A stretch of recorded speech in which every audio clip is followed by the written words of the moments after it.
That's right. You heard the cheesy cat roar. Here we come. That's right. The Duval Dive Jaguars podcast here. We even perform on the bye week. What else can we say? We have the championship song. I'm sure Travis Holmes of Big Cat Country was dancing like he normally does when the championship song came on.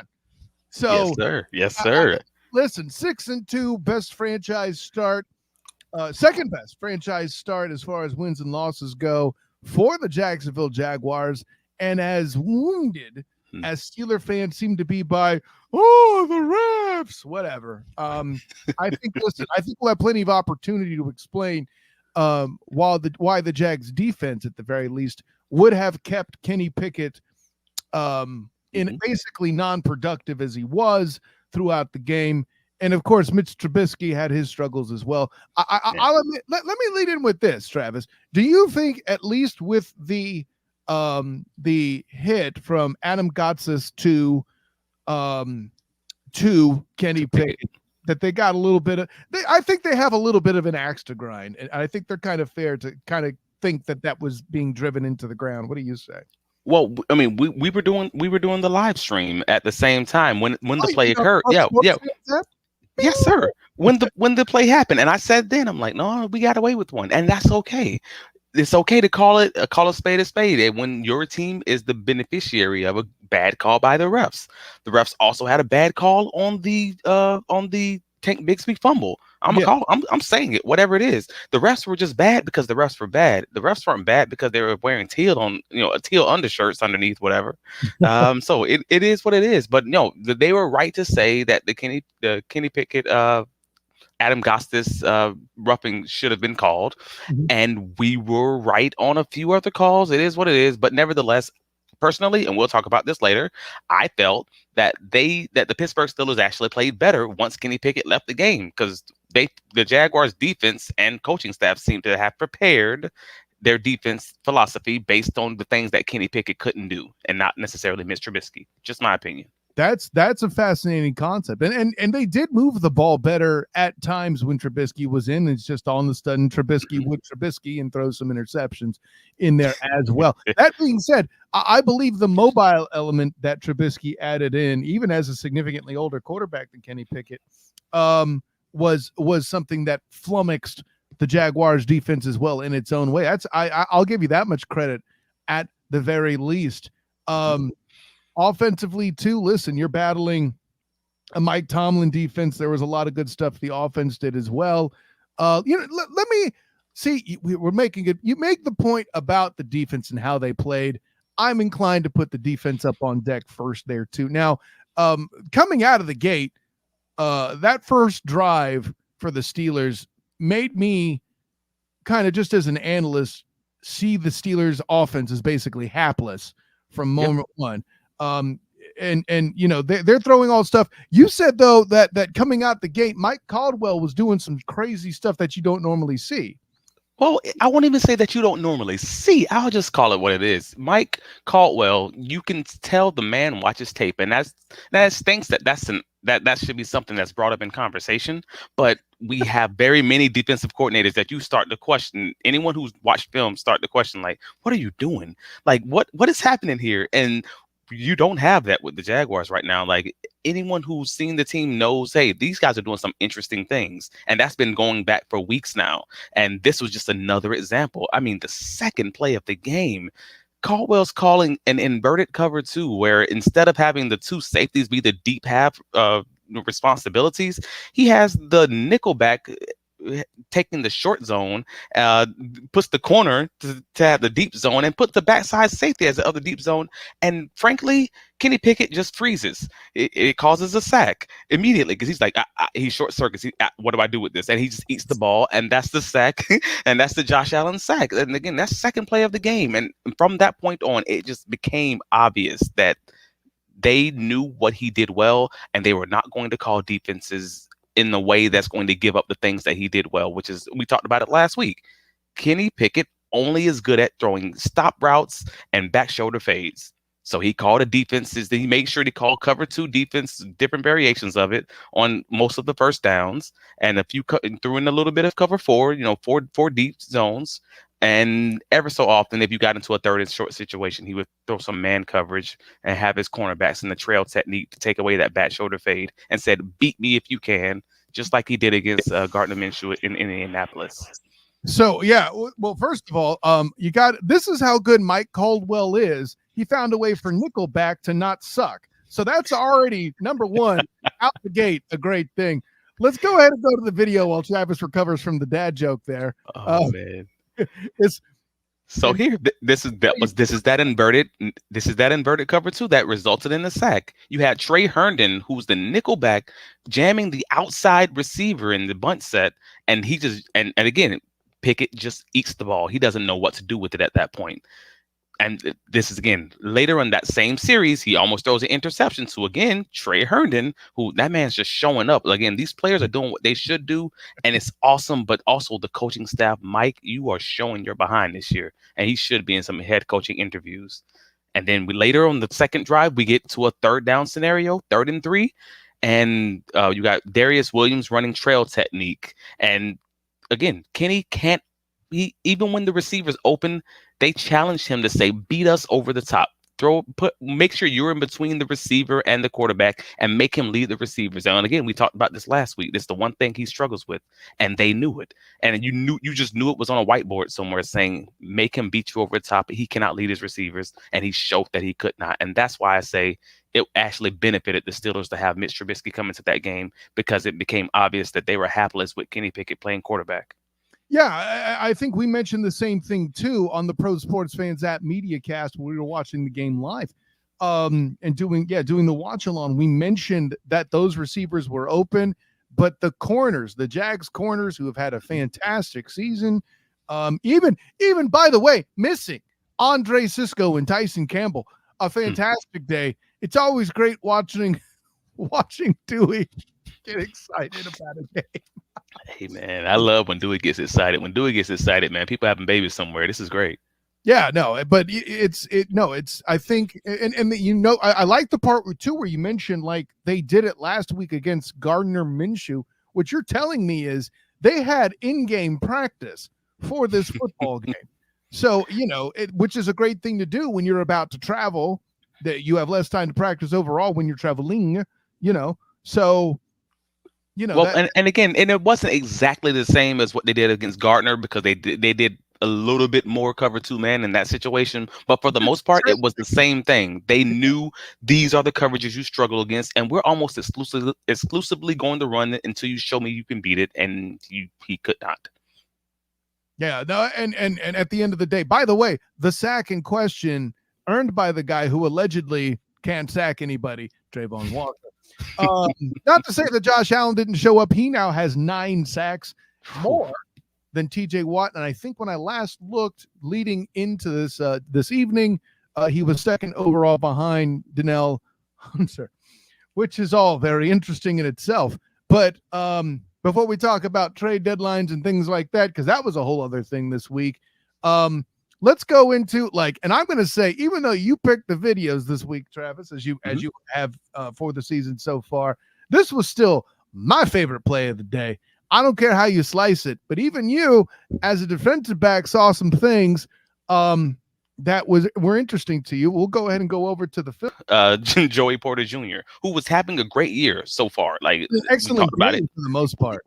Yeah, we talked about it on that Joey Porter should have had Travis Etienne going deep. However, Press Taylor had them run 2 stick routes, but they made the stick routes look like an out route for Calvin Ridley, and it froze Joey Porter in his steps. And there was that moment, you can see that if you run it back, there's that one moment where he just freezes because he wants to help out with Calvin Ridley on the inside, and that's the difference in the play. That's all it took. It was just the difference of him running 2 yards outside. And ever so often, a cornerback, you get into those situations where you're trying to read what's happening while you're playing your guy, and that snap of a finger, and the play is already over because someone as fast as Travis Etienne, the play's up, it's done. You're 60 yards downfield.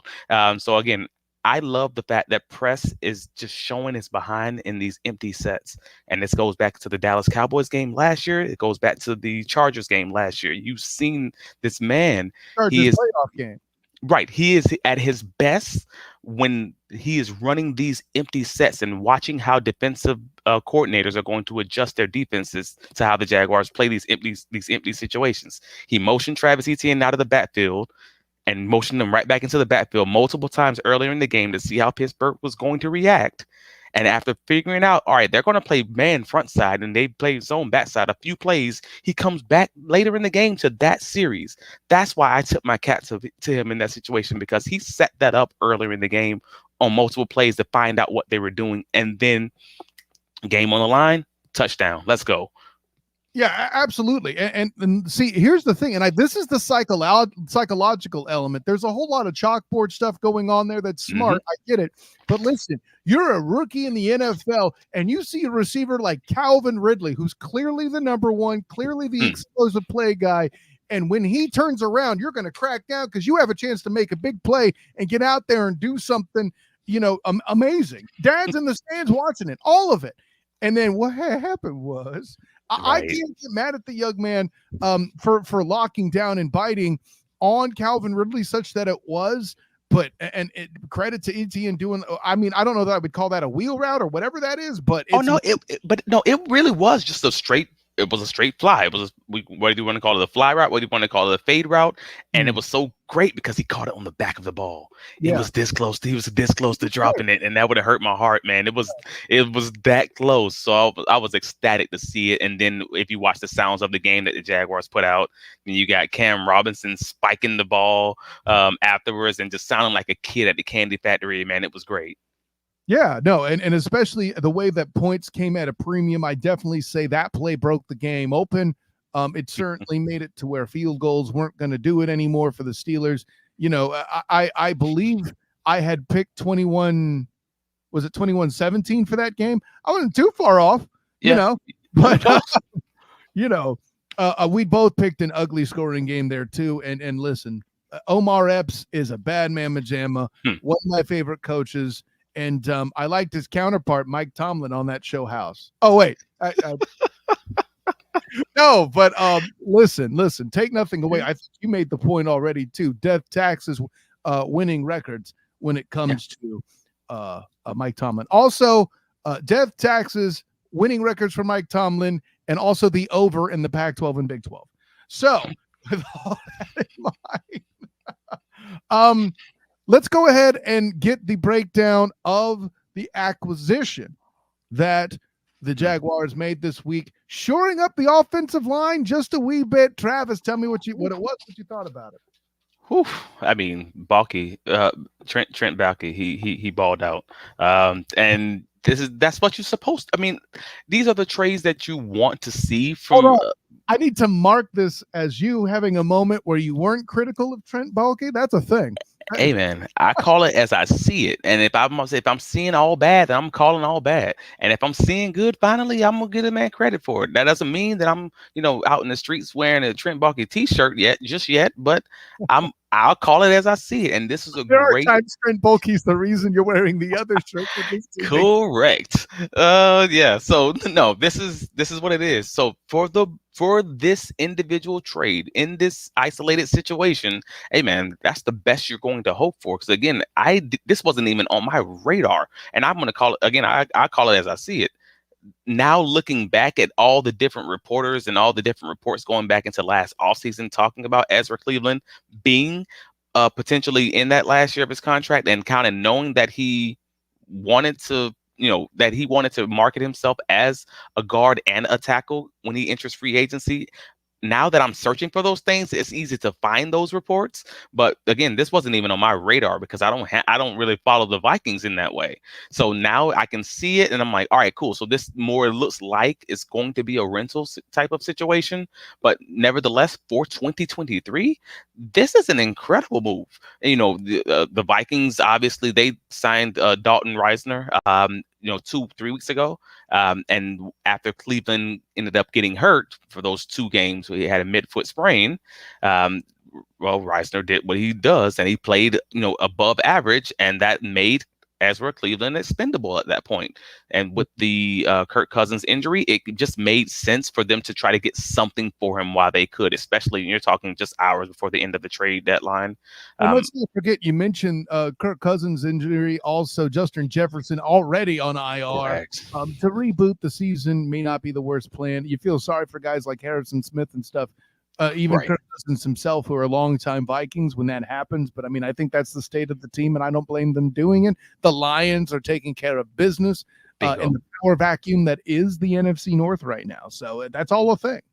Yeah. So, I mean, absolutely. And if anybody wants to take a quick look at, go head over to Big Cat Country, where I posted an article on Wednesday.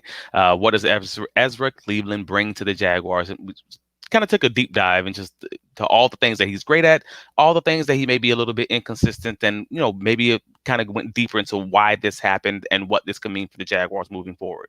Ding. You know what? I'm proud of you, Travis. That's your second ding of the episode, and I haven't even done one other than Pro Sports Fans, which was piggybacking your bing in the first place. But by the way, just in the name of bings, if you go to the Jaguar report, you could also see the very interesting concept that the Jags won this game in a way you would expect a Steelers team to win this game. Rough defense, grinding offense, and just, a tough football team all the way around. A team that gets in your backfield and could potentially hurt your quarterback. Unfortunately, by a play that should have been called, but nonetheless, were you waving around a jag rag right there? Is that I needed a yellow towel, but I didn't have one, so it had to be a jag rag instead. See, I hate to, for all my Steelers friends, give me just a second. I went to Heinz Field, actual Heinz Field, and got one of the souvenir. So there you go. Oh man! By the way, man has a terrible towel in his house. Shameful. Well, no, it's a souvenir, man. Listen, I'm a football connoisseur. By the way, this also made an appearance in a UCF podcast. I don't know if you remember in 2019 in 2020, I think it was, where they had 4 false starts to open the game against DCU. This was a prop my wife threw against my head. Anyways. So, we could be all silly. So, if you want to see how I thought the Jags won the Steelers game in Pittsburgh fashion, check it out, Jaguar Report. Bing! So, now that we've done all our binging, let's go ahead and play our little game show where we give out awards. Check all this out, my friend. Now, listen, I know that we're on a bye this week, but we had to come up with something interesting to do. And it just so happens that the bye represents the middle of the year for the Jaguars. So Travis, in all his intelligence, suggested we do mid-season awards for your Jacksonville Jaguars. Please, Duval, let us know what you think, what you agree with, all that stuff. Set Twitter ablaze, if you will. You'll see our handles right here. And if you're listening to the podcast, that's at the SOTG for me and at Travis D. Holmes with Big Cat Country. By the way, that's Holmes spelled like Sherlock Holmes as he's hanging out in his home while we do this podcast. That was cheesy. I had to get it. Yeah, but thank you, sir. Anyway, let's get what I think might be the easiest of the 2 awards. Our midseason MVPs for offense and defense. I'm going to set the table for defense because I don't think there's any way you pick a defensive MVP this year for the Jacksonville Jaguars that's not Josh Allen. I've been on other shows saying I can make a good defense, your pardon expression, or a defense for Josh Allen being an MVP league-wide if you do anything other than look at stats, which people, unfortunately, in this business don't. But I'm not saying he would win it. I just said candidate. Let's not get crazy. Yeah. But Josh Allen, clearly the defensive MVP. If you have somebody different, I'm very interested in hearing your theorem, Travis. I wish, but no, we're on the same boat, man. 9 sacks is 9 sacks. That's defensive MVP easy, hands down. But it's not just the sacks and the numbers. The pressures. The impact he has, exactly. It's the impact that he has up front. Teams have to account for him. The same reason he has 9 sacks is also the same reason the guys behind him have so many interceptions and why this team's among the top in takeaways in the league. By the way, Home Slice happens to have a couple himself there too. By the way, yes, I did just call him Home Slice. Please try and take mock me too much. Anyways, offense. Travis, who you got? I mean, I gotta go. I gotta go with the older of the ETN. Of the ETN Over brothers. Gotta go. ETN, Yeah. that was Yes. Yes. the Yes. ETN. Yes. Yes. Travis Etienne. I mean, 8 touchdowns, over to 800 total yards, and no fumbles lost on a team. On a team that's had fumble issues with the people backing him up. Yeah. I Yeah. mean, last year, you talking about back then, last year, he gave away a couple games with fumbles, right? That's fair. That is fair. I actually questioned whether or not he was going to come back from that. Like how He did. moving forward. Yeah, I'm keeping it 100. You, That's you I know, had that. I had that question. he got you to put the T-shirt on a couple times, and I said, "Listen, keep that hanger handy. He's going to get it right. You'll be able to take that shirt off." Travis Etienne in 2022 is what has me holding out strong hope for Tank Bigsby moving forward. So that is my case. That is my I guess my case and my scenario, I should say, for Tank Bigsby is just like, hey, let's get him to the offseason, let him reset, and kind of see what he is moving forward after he gets that offseason under his belt. But Travis Etienne is showing his behind, while you have an offense that's still trying to figure out his full identity and filter through his offensive line issues and everything else. In the meantime, he is just shouldering this whole offense and kind of just bringing them to the finish line. I love it. Listen, you mentioned all the stuff he's done on the ground, and rightly so. Half the reason the receivers have broken open things in games is because of people coming in and daring Trevor Lawrence to throw the ball, to which he snickers at you before setting up.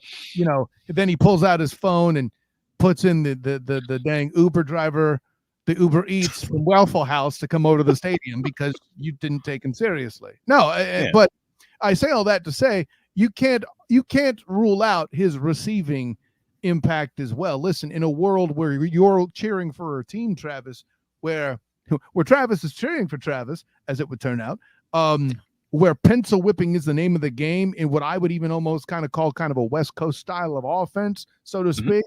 You got to have a Travis Etienne to do it. Am I saying he's Roger Craig? No, but I'm saying he's that kind of versatile.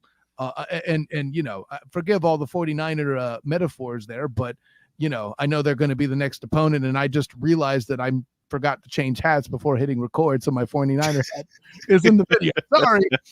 But, no, I mean, Travis Etienne last year and the whole season had 316 yards receiving, man. The man has 266 right now at the midpoint of this season. So, like, he is almost, what is that, like 50 yards? 50 yards short receiving of his high from last season overall. Like, the man's, again, playing out of his mind. That's what evolution looks like. And I tried to tell you in the preseason game against the Steelers or the Browns, I forget which, that I liked what he was doing, but you weren't ready to commit. I sound like your wife. I wasn't ready, man. I didn't see the light. I wasn't in the words of Dion, I wasn't a believer yet. Just that. And that's okay.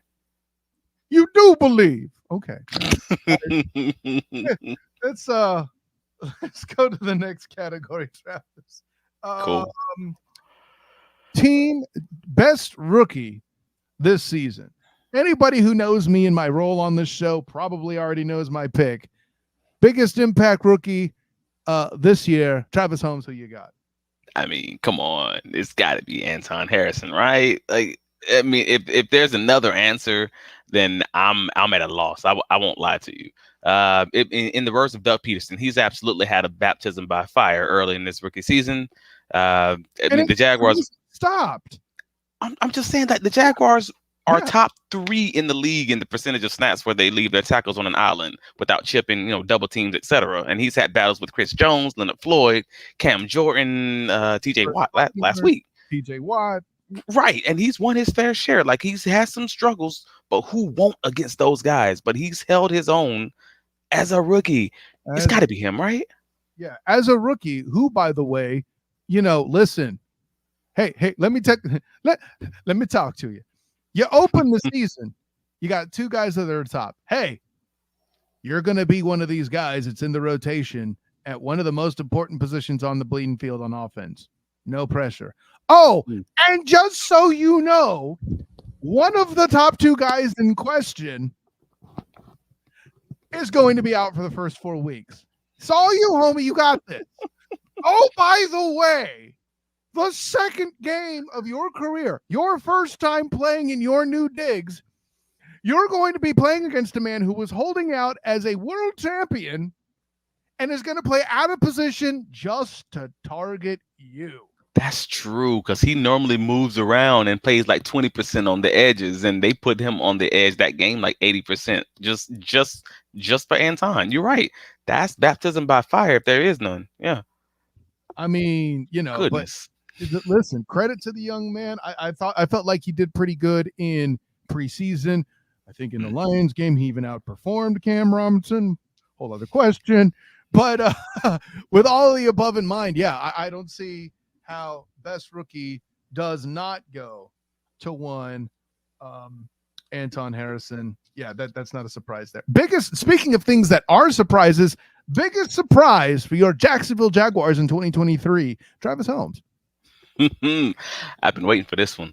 Hey man, I'm not going with the player in this situation. I'm going with the coach, Mike Caldwell, the guy who very many Jaguar fans literally in season, during a playoff run, were saying that they wanted him to be fired last year, which is just wild. But fans sometimes, happens, by the way, when Chad Henne sees success against your team, fans tend to freak out. I mean, fair, but also not fair. If you remember absolutely. how that, yeah. But because Michael's, again, he was coaching above above the materials that he had in the pantry, if you know what I mean. Like, he was making some fire meals with some basic ingredients at the time. So like, these guys have become a little bit, better, more mature, more seasoned, and he is out there coaching his behind off. Like, again, you talk to anyone who watches film and they'll tell you, man, this defense is doing some really interesting stuff, and they have solid players who are also growing at the same time. Mike is putting himself in a room where he is absolutely going to have some head coaching interviews, and I love to see it, man. You love to see it, but you'll hate getting that news brief or having to write that news brief for BigCatCountry.com. Bing! I do hope it don't happen, though. I hope he's in the room, but I also just selfishly don't want him, to get it just yet. Like, I just want him to be available for the next round. Give us 2 years with him. My whole thing is I did it with a Bing. That's why mine was better. Anyway, it was a Bing for you too, dang it. Biggest surprise for me. Yeah, you went one direction. I'm going a little different of one. The turnover numbers, buddy. Holy guacamole. Who had a defensive struggle against Kansas City? I didn't. Okay, I did have them beating the Bills. That's different. But listen, I know part of it is playing Gardner Minshew and Desmond Ridder, something else I also had on my bingo card going into the season. However, I did not see 6-2, and I did not see myself writing upwards of 3 articles featuring a defensive element to the Jacksonville Jaguars. I'm not here to tell you their defense was bad, but I sure didn't see this. I think we're actually really only now, or at least me, Travis, starting to see the real impact of Shaquille Griffin being injured for most of the year and what that did to this defense. That is insane. What this defensive backcourt is doing this year, as other guys were getting experience filling in for Shaq Griffin. No disrespect to Shaq Griffin. He even came out, had an excellent game against the Jaguars in the Jaguars defense's only really bad game of the year. But the turnovers that they've done this season, and among the top in the NFL, didn't have it on the bingo card. And if you're a Jags fan, if you're a member of the Duval, you absolutely love it. Well, that's funny to me, though, because it wasn't on your bingo card, but it was on mine. Because they were tied for 4th in the league last year with Buffalo in turnovers. And it just went under everyone's radar because the Jaguars' offense became so good in the second half of the season. And but the vast majority of those turnovers that they got also came in the second half of the season. It's just no one was paying attention to it. I'll tell you what else affected me too. I mentioned the point about Shaquille Griffin and that putting a bit of rust and dull on the defense. And then hearing over the offseason, oh, you need a pass rush, and not really getting one. Hearing constant complaining about you didn't get Aiden Hutchinson. And just not understanding the run coverage aspect. No, I'm not making fun of you. You never, okay, you kind of did say Trayvon Walker was a potential bust pick. But no, yeah. All right. Yeah, I totally did. Okay. You weren't as irate as some of these other people out there in the fan hood who are going after this as I don't want to say a fireable offense, but listen, Trent Baalke's made worse moves. Every time I watch Michigan football nowadays and see who's coaching them, sorry, different team. But the punchline Mhm. is, No, we talked about the process versus the result. That's all. And now that's all. And unfortunately, that's kind of where it goes. Like yeah. we spoke about that on the show. And the other part of the process that threw me off, they didn't get, Joey Pointer Jr. or any of the other corners I was clamoring for. Between Mhm. that, not getting the pass rush, and listen, I allowed my mind to go the wrong direction, but you stayed true. And listen, you're just smarter on defensive stuff than me. I think we've seen that on this show plenty of times. So that's all cool and that's all good in the hood, as they say there. But your biggest disappointment of 2023, I'll ask you, Travis. I don't think you're going to match me here because I think you're going to have something a bit more in depth. But what's your biggest disappointment this season? Unfortunately, I'm going to go with Trevor Lawrence, Fascinating. which is, I mean, because again, Twitter hate. he's been good, and the biggest part for me is he's done a lot of the things that I originally thought this team's going to be so good if they can just pick up what they left off last season.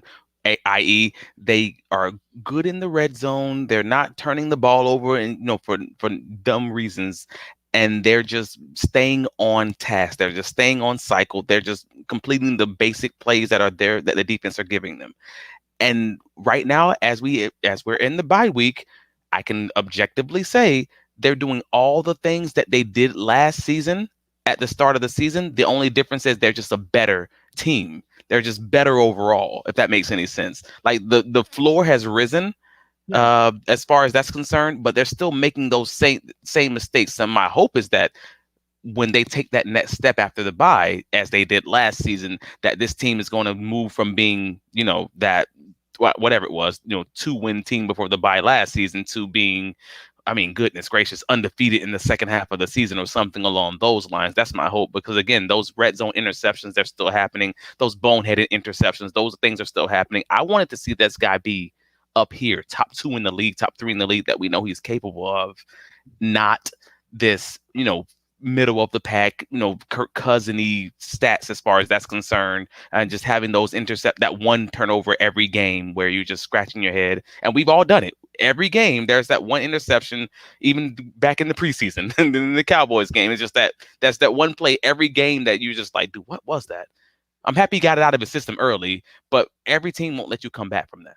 Yeah, no, it will. And I mean, just take the Steeler game. There was definitely one that he was trying to force to Calvin Ridley.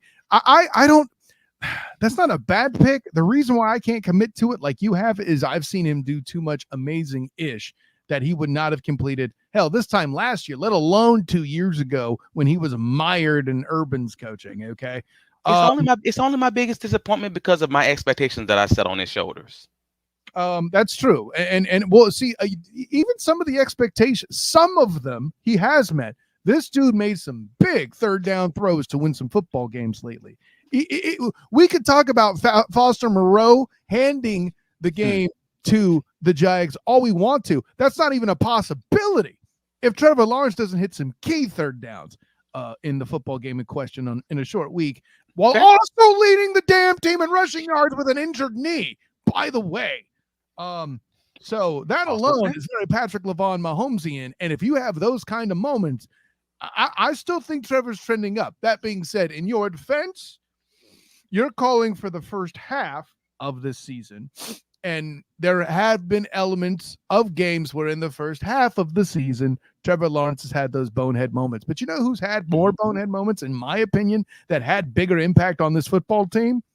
It was a guy who led the league in drops at one point during the first half of the season. Yes, I know it's going to go away, or at least we're all hopeful if we're watching football, not just as the Duval devout, but football lovers. And I know fantasy owners everywhere are going to agree with this, but that's not the reason. Listen, Calvin Ridley, if you catch that ball at the beginning of the Chiefs game, they done beat the Super Bowl champions, okay? Then I think this would be a franchise best start or tied for it or something like that. I don't know. I need to look it up, but it's a whole new world. You are already battling at this point with help from the Broncos of all bleeding teams, to be ahead of them in the seeding. People are already talking about you, but then people now are talking to you about coming out the AFC. I mean, I still don't. I still believe you'll have only 10 wins, Jaguars. I'm sorry. But, man, listen, you were supposed to be all that in a bag of chips. You look great in the preseason. You gave out a first good game against the Colts, and then you lead the league in drops. I got to think that's disappointment worthy. And some people then, in your defense, Trevor was trying to target Calvin Ridley and force him the ball for the Steelers games too. You definitely got to put that one on him. And Ridley has come around. But listen, at the end of the day, I'll put it this way. I don't know that Calvin Ridley wants to stay in Jacksonville, and it's not because of Jacksonville or the fans or anything. I think he wants to be in an offense where he is more of a feature than a cog in the system. That being said, they win some games and they actually make some noise late in the postseason and start actually talking about AFC Championship, that might keep him around. That's a whole other conversation. But that bonus check is pretty sweet, I hear. But should be interesting. Yeah, I got Calvin Ridley. I'm afraid. He was my second. He was second on my list, just to be clear. So we almost agreed. Well, the great football minds, Travis. It's not about agreement or disagreement. It's about whether or not it's a fact. I don't care about your feelings. I care about my feelings. I care about your feelings too, though. Just not facts. Appreciate you. Facts are a-holes. I'm not. How did we get? That's fun. Anyways, I know this episode's running a little long, but that's okay. It's a bye week. We can get away with that. Best value player. So best bang for the buck on the team. Travis, who you got? Oh, we are going with the man who was tied for third in the NFL with interceptions, Andre Cisco. Come on. You are getting all pro safety play from a guy on his rookie contract?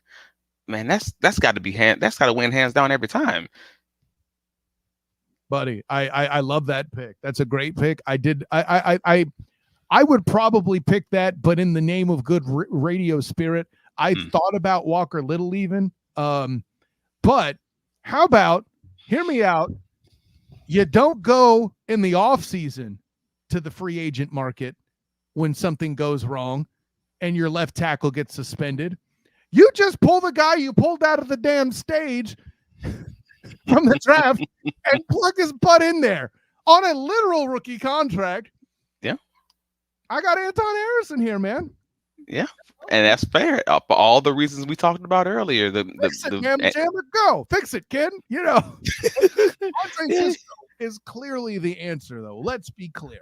But, I got to give Anton Harrison some love there, man. And he deserves it. He absolutely does. Again, all the baptism by fire and him just holding his own, and the man's played some good football in spite of being left on an island, with no food and water for weeks, and he's done it. He's done what he needs to do. It's been great. And yes, no one has extinguished his fire. He's still on Survivor Island. That's correct. Jeff Probst isn't there, giving him. Well, no, actually, he's giving him challenges this week. Anton, you're facing Chris Jones. Hey, he finds a way, man. The man finds a way, though. It's really good. But I'm actually just realizing, as much as I love my defense, I'm actually giving. Well, I say it should be obvious that I love my defense because I'm actually I think I've given defense the vast majority of my answers, whether it's Mike Caldwell or we're talking Cisco, we're talking Josh. Like, goodness, all right, cool. I just realized I'm going more defense on my answers, but the defense has been balling out of control right now. They are. They've carried the team. I've made this clear, myself in my writings and ramblings on various podcasts, such as the Student of the Game podcast, bing, among others. But you mentioned Josh Allen. We mentioned him as the defensive MVP together, so like that one doesn't really count. Fair. And hey, my biggest surprise was defensive too. So it's not that you're biased. They just done that much ish as a unit. Yeah. And it all starts with Josh Allen. I think that's what I derive from all of the above. Yeah, that's fair. Anyways, last two here. Let's see. Biggest off-season acquisition. Oof. Now this was a hard one for me because I'm still going defense. Funny as it sounds, funny as it is, and I'm sort of split. And I would love for you to see if you could break this tie for me because I'm actually split between Devon Hamilton and his absence being obvious, or Trey Herndon and what he's actually put on tape on that field right now. Trey Herndon, obviously, $2.6 million on the 1 year extension. I should say re-signed because he was a free agent technically. And Devon Hamilton, what was it, a 3 year extension? And he wasn't able to play. And then when he's immediately able to play, they're getting inside pressure, and it just changes the defense that was already pretty dominant. And I'm kind of split on that one. Listen, I if it were me, I would go Herndon simply because I'll put it this way. Andre Cisco is going to demand a big contract pretty soon. I think that's coming. But listen, he's already the biggest rookie. It's already the what was the other topic? The best value? Yeah. How do you not put Anton Harrison as the best acquisition? Because I feel like Trey Herndon, honestly, fine. I'm being consistent. Because I feel like Trey Herndon is all right. Let's have a real objective conversation though, because this is a weird one, and I'm not trying to take a dump on Anton Harrison because he's played incredible, and again, I've already given him his accolades twice already here. But I can objectively also say, if I'm comparing Anton Harrison's play objectively to other tackles in the NFL, he is in the bottom third. I'm not trying to judge him as a rookie. I'm just saying, like, even for PFF had him, at less than a 60 grade as far as his blocking was concerned. He's had some good games, but he's been given such massively difficult challenges that it's hard to say he's this incredible guy.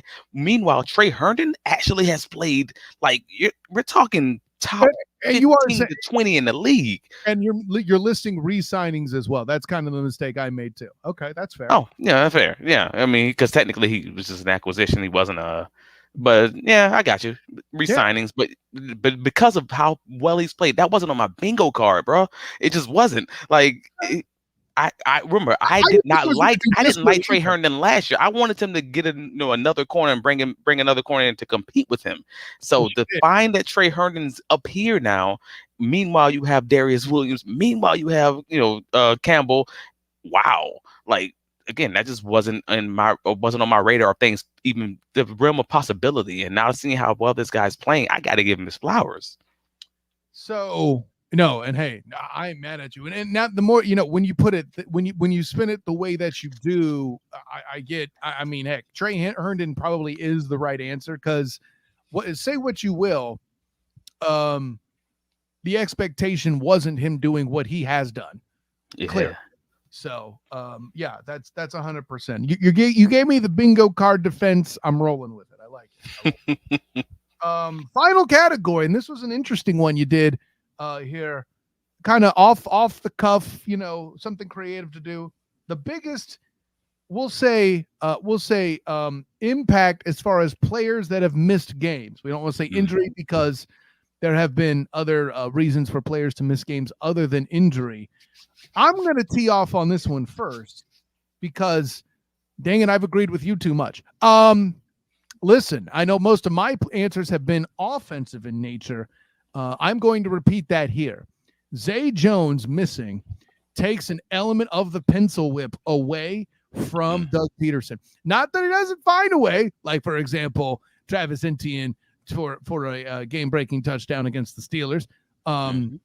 One might even think it's strange when he looks for somebody other than Zay Jones. See what I did there with the Brandon Strange job, right? Talent? Yes. But yeah, no, I got Zay Jones hand down. When he's not in the game, that's been a big problem. Travis. Yeah, man. I think I would fully agree with you. Watching him miss he's only played in 2 of the 8 games that we've had this year. And again, that's definitely not in my 2023 tarot card pack. It wasn't on that bingo board for sure. And but also see, I like that. Yeah. So seeing how the offense has struggled, in pivoting from those three wide receiver sets that they normally, like to run, and seeing the volume of targets that Jamal Agnew got in his absence, it's hard to forget about Zay. So I think I would have to agree with you on that one. I mean, yeah.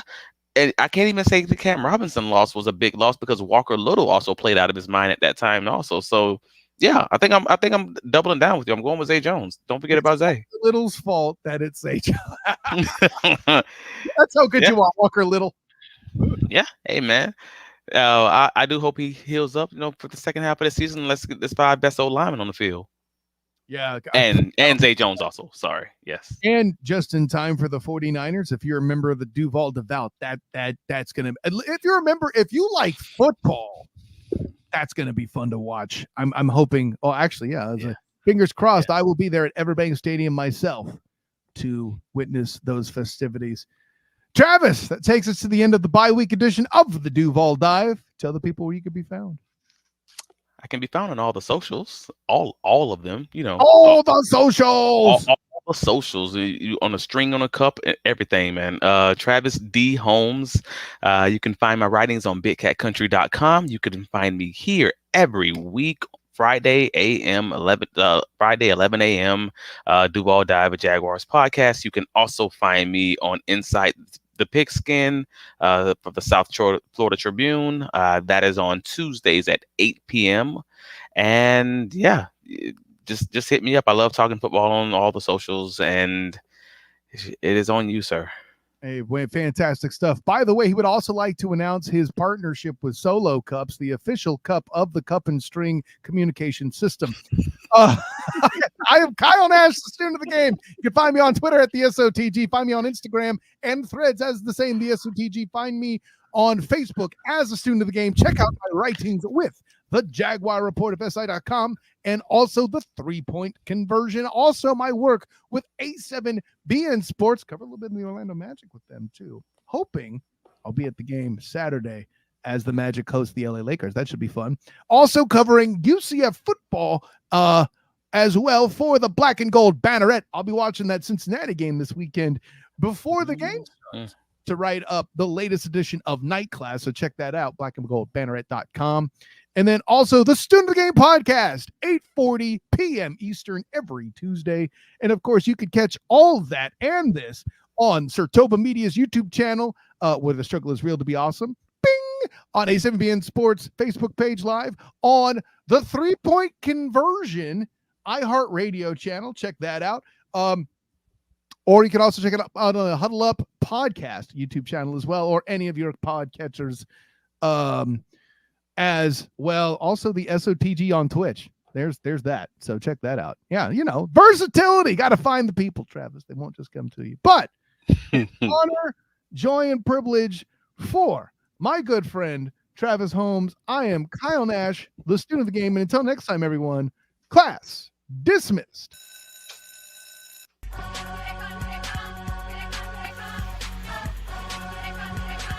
There it is. Here he comes. Okay. We got the dancing.